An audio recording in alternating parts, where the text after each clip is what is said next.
Okay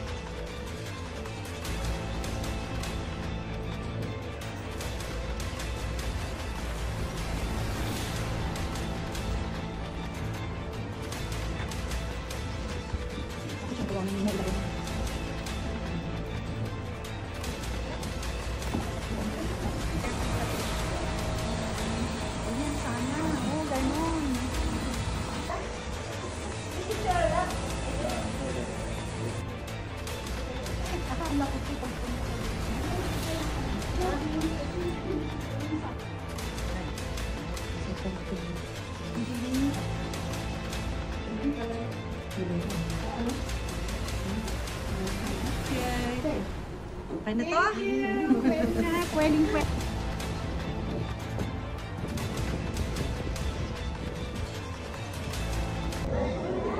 Yung mga agents, punta sa barangays. Okay, so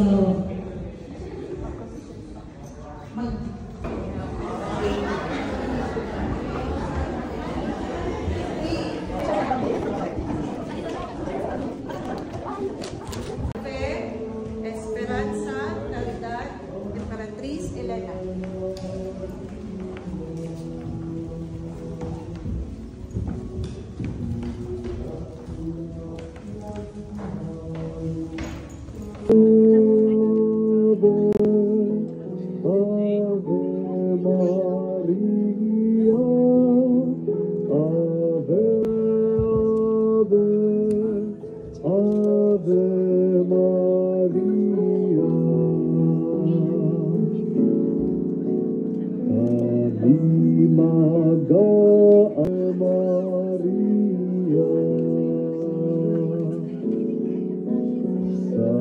Dulo ng buhay kami samahan.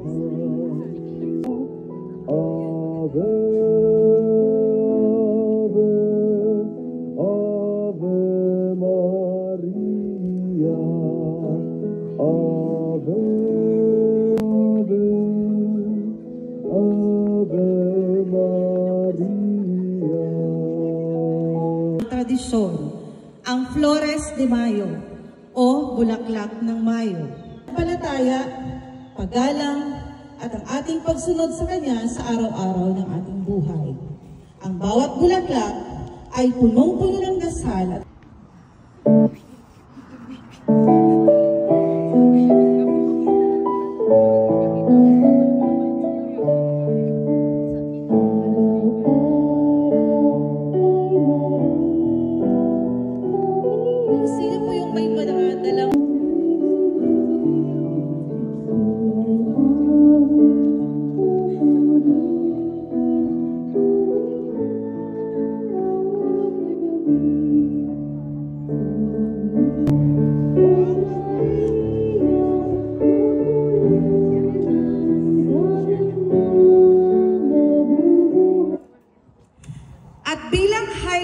pagdiriwang na ito, ating masisilayan ang Santa Cruzan, isang makasaysayan at panrelihiyong prosesyon na ginugunita ang paghahanap at pagkakatagpo sa banal na krus ng Santa Elena at ng kanyang anak na si Emperador Constantino. Hindi lang ito ang mga arko ng ating mga rey. Unang poste, huwag na doon. Tapos tatawid doon. Tawid doon. Nagwaki ka agad eh, no?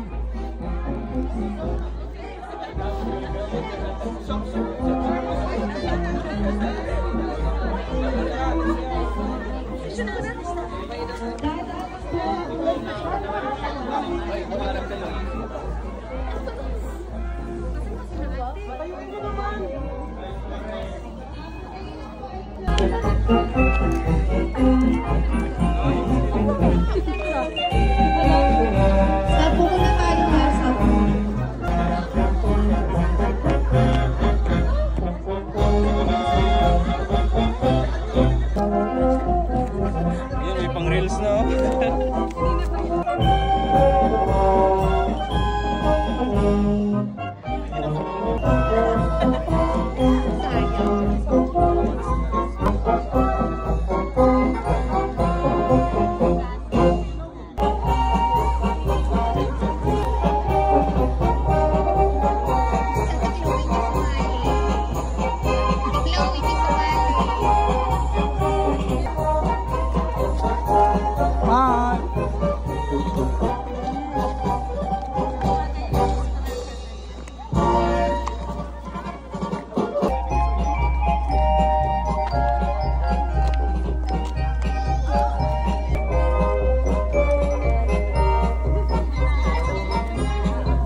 Smile, smile. Hello, vlog. What's up, what's up?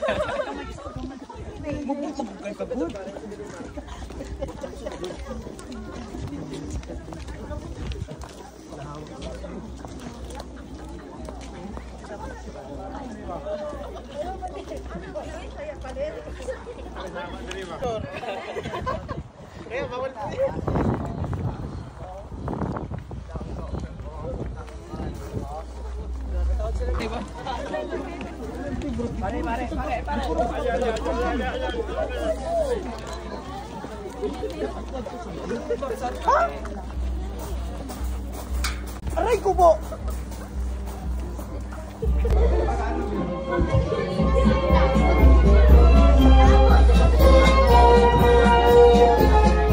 Santa Cruzan 2025.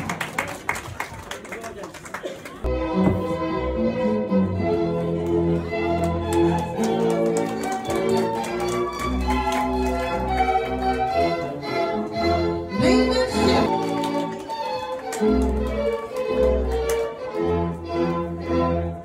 Reyna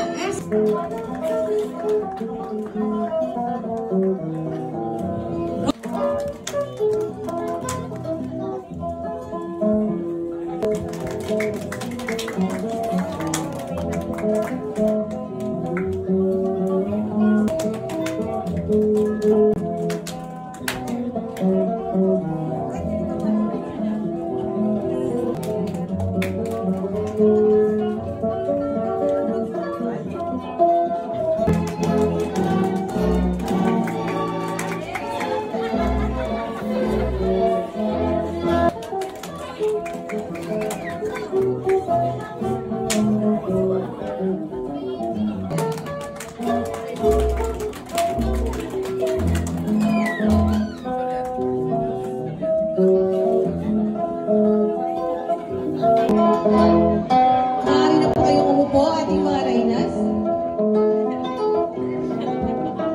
Ngayong araw na ito, hindi lamang tayo magsasama-sama upang ipagdiwang sa inyo ngayon ay may natatanging karakter at mensahe na nais iparating. Sila ay mga simbolo ng pananampalataya, pag-asa, pagmamahal sa bawat isa sa atin. Kaya't, halina't samahan ninyo ako sa isang espesyal na presentasyon ng ating mga Reyna. At pahalagahan natin ang kanilang tumasing. Si Reyna Banderada ay may dalang dilaw na taksulok na bandila. Siya ay sumasagisag sa pagdating ng Kristyanismo sa Pilipinas. Nang unang tumaong ang mga Kastila sa Monhon, isang pulo sa rehiyon ng Visayas. Ang ating pong Reyna Sheba ay si Arlan May Silano. Si Reyna Sheba ay kinikilala bilang isang napakaganda, mayaman at matalinong Reyna. Naglalakbay siya ng malayo upang makaharap si Haring Solomon. Nag-aalay siya ng mga pampalasa, ginto at mahahalagang bato upang subukin ang kanyang karunungan.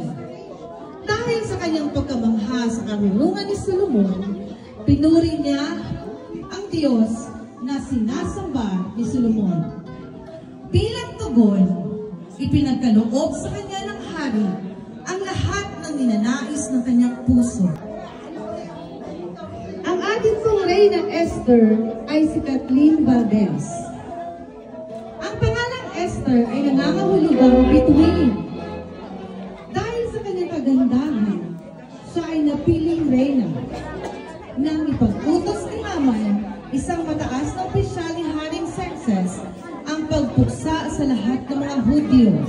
Nanalangin si Reyna Esther sa Diyos bago niya inihayag sa hari ang kanyang tunay na pagkatao bilang isang Hudyo. Dahil dito, binawi ng hari ang kautusan at naligtas ang sambayan ng kapang Hudyo. Si Reyna Esther ay may dalang sentro, mystical rose. Ang ating Rosa Mystica ay si Katie Dominguez. Si Maria ang magandang nilikha ng Diyos ay itinuturing na incarnate rose na natatanging pinili para sa hardin ng Panginoon. Dahil sa kanyang kabanalan at gandahang loob, siya ay hinirang na maging ina ng ating tagapagligtas. Siya ay may dalang palumpon ng mga rosas na sumisimbolo sa kalinisang puso ni Maria. Nang Maria, Reyna ng mga bulaklak. Ang ating Reyna de las Flores ay si Angel Handugan. Ang mahal na Birhen ay taunang pinararangalan at kinokoronahan ng mga bulaklak tuwing buwan ng Mayo bilang pagkilala sa kanyang kabanalan. Dahil dito, siya ay tinatawag na Reyna ng mga bulaklak. Si Reyna de las Flores ay may dalang palumpon ng bulaklak bilang sagisag ng dalisayan at pagmamahal. Siya, Reyna ng pananampalataya. Ang ating Reyna Fe ay si Clarice Gutierrez. Si Reyna Fe ay sumasabisag sa bertud ng pananampalataya, isang mahalagang katangian ng mga Pilipino. Bilang sagisag ng theological na bertud na ito, siya ay may dalang krus na tanda na kanyang matatag na pananalig sa Diyos. Mga kaibigan, Reyna Fe, Clarice Gutierrez. O Inang Maria, Reyna ng Pag-asa. Ang ating Reyna Esperanza ay si Andrea Elipaño. Si Reyna Esperanza ay kumakatawan sa theological na bertud ng pag-asa. Isa rin sa mga kinikilalang katangian ng ating lahi. May dala siyang angkla bilang sagisag ng pag-asang nakakapit sa Diyos sa kabila ng mga pagsubok sa buhay. Mga kaibigan, Reyna Esperanza, Andrea Elipaño. Ang ating Reyna Caridad ay si Jane Alonso. Si Reyna Caridad ay nagpapahayag ng katangian ng pag-ibig o pagmamahal. Ang dakilang anyo ng pagkakawang gawa. Isinasaad niya ang wagas at tunay na pag-ibig na walang hinihintay na kapalit. May dala siyang puso bilang sagisag ng ganitong uri ng pagmamahal. Mga kaibigan, ang ating Reyna Emperatriz ay si Odessa Alcontin.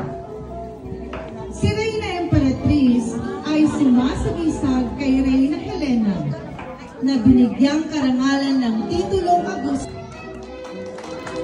Ang ating Reyna Elena ay si Kay Gamino. Si Reyna Elena ay kinikilalang tagapagligtas ng tunay na krus kung saan ipinako si tagapagtuklas ng tunay na krus kung saan ipinako si Jesus. Sa kabila ng kanyang katandaan, buong tapang siyang naglakbay patungong banal na lupain upang hanapin ang krus. Nakakita siya ng 3 krus at sinubukan kung alin ang tunay sa pamamagitan ng isang babae na malapit ng mamatay. Nang hawakan ng babae ang... Thank you for inviting me. I really do appreciate coming along today.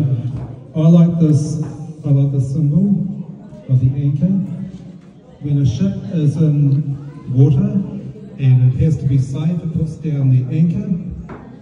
When we also, in our lives, we have to be kept safe. We know that our anchor is in Jesus. Jesus is our anchor. He keeps us grounded. He keeps us safe and secure. And I think that this is a really important symbol for all of us today to remember. Of the Flores de Mayo and Santa Cruzan of the Filipino community in Central Otago, New Zealand.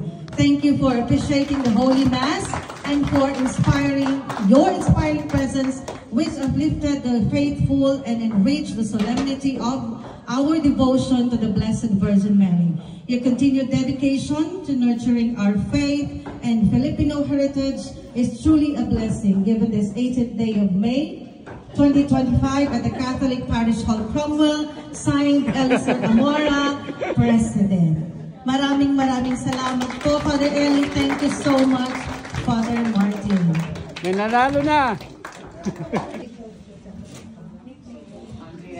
Andrea Lepanyo, Clarice Gutierrez, Katie Dominguez,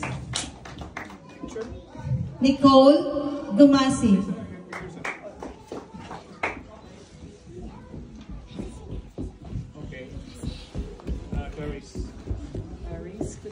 Katie Dominguez, Nicole Gumasi,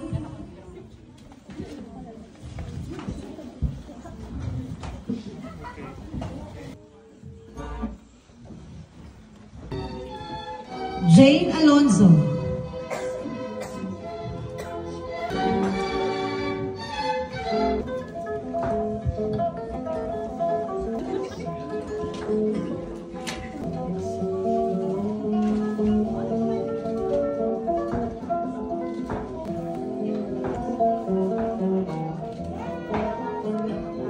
thank you so much.